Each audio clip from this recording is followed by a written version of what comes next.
Shalom, apa kabarnya? Bertemu lagi di Habatus Hidupku bagi Kristus. Hai adik-adik, hari ini kita akan belajar dari Ayub yang pasal yang terakhir, yaitu pasal yang ke-42 ayat 1 sampai ayat yang ke-6. Tapi sebelum itu mari kita berdoa. Tuhan Yesus, terima kasih untuk kesempatan ini sehingga kami bisa belajar firman-Mu. Berkati kami supaya kami mengerti, memahami, dan melakukannya dalam hidup kami. Dan hanya di dalam nama Yesus kami percaya berdoa, haleluya, amin. Adik-adik, hari ini kita akan belajar tentang kedaulatan Allah. Nah, kedaulatan Allah itu artinya apa? Kedaulatan Allah artinya Allah yang berkuasa dan tidak ada yang melebihi dari kekuasaan Allah. Itu bisa diartikan dengan kedaulatan Allah. Allah, pasal yang kemarin, yang sebelumnya adalah menceritakan bagaimana proses penciptaan, bagaimana Dia berkuasa, bagaimana Dia melakukan tindakan-tindakan yang ajaib. Sebelum itu Ayub juga ditantang oleh Tuhan.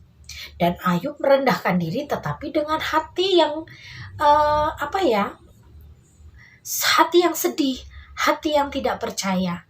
Dia tahu Tuhan berkuasa, tetapi karena begitu banyak tekanan hidup, permasalahan, imannya bukannya goyah, tetapi dia merasa sedih.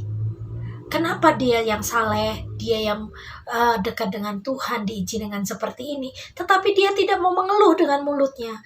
Dia mengatakan bahwa dia sedih.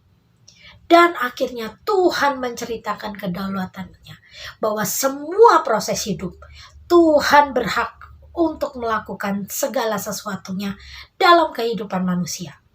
Makanya Ayub akhirnya dia berkata, dia merendahkan diri dan menyesal. Ayat yang ke-6. Oleh sebab itu aku mencabut perkataanku dan menyesal, aku duduk dalam debu. Artinya dia sangat menyesal karena meragukan kedaulatan Allah. Dia sangat menyesal karena dia merasa jengkel, kesal dengan Tuhan. Karena apa? Teman-temannya banyak menuduh dia. Walaupun dia merasa bahwa dirinya benar, dia tidak melakukan salah, tetapi kita harus pahami bahwa Ayub tetap manusia yang terkadang juga kesal, sedih, dan juga merasa khawatir. Adik-adik, kita harus sadari bahwa seluruh dunia ini adalah kepunyaan Allah. Dan apa yang terjadi dalam hidup adik-adik adalah hidup yang penuh dengan apa? Penuh dengan perbedaan dan banyak sekali yang kita lihat di sekeliling kita. Pernah nggak adik-adik melihat ada orang buta yang memikul kerupuk, yang jualan kerupuk? Ada?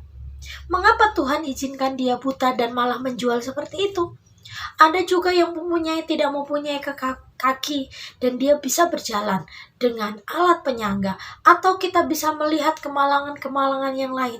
Mengapa itu terjadi? Ada banjir, ada gempa bumi, ada kebakaran, ada sakit penyakit. Mengapa Tuhan izinkan semua itu terjadi?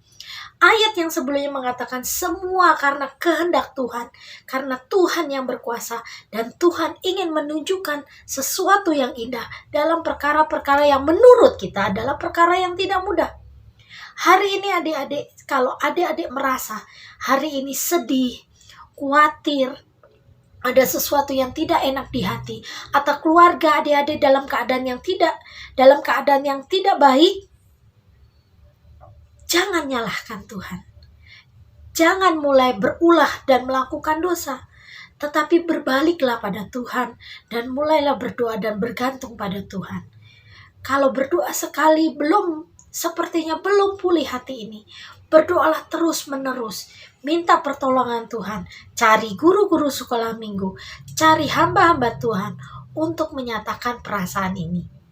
Tapi lebih baik lagi kalau adik-adik berbicara kepada mama dan papa. Tapi kalau mama dan papa tidak bisa memuaskan jawabannya, carilah guru-guru sekolah minggu, pendeta, hamba Tuhan yang bisa membantu adik-adik dalam menyelesaikan permasalahan adik-adik.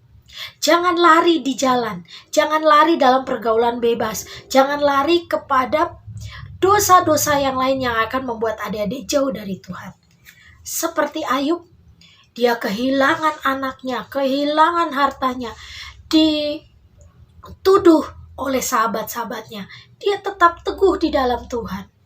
Walaupun hatinya sedih, dia tetap belajar percaya. Dan akhirnya dia diberikan kemenangan. Dan besok kita akan belajar apa upahnya Ayub sehingga Ayub dikasih Tuhan. Upahnya apa? Dikasih apa itu sama Tuhan karena dia mau bersabar. Adik-adik, kita belajar dari Ayub. Kitab Ayub ini kitab yang luar biasa. Sampai adik-adik besar harus diingat apa yang terjadi dalam kehidupan Ayub. Supaya saat adik-adik mengalami hal yang tidak enak dalam kehidupan adik-adik, adik-adik bisa belajar dari kitab Ayub ini. Kita tutup Alkitab, kita berdoa. Terima kasih Tuhan Yesus, sehingga Kau memberikan kami pelajaran tentang Ayub ini. Bila saat ini adik-adik yang menonton Habatus ini sedang sakit, sedih, permasalahan dalam keluarga atau apapun juga, di dalam nama Yesus Tuhan berkuasa dan memulihkan, mendatangkan kebaikan bagi adik-adik semua. Terima kasih, kami percaya Tuhan berdaulat dan berkuasa, sanggup menolong dan memberikan jalan keluar. Dan hanya di dalam nama Yesus kami percaya berdoa, haleluya. Amin. Selamat pagi, Tuhan Yesus memberkati. Habatus Renungan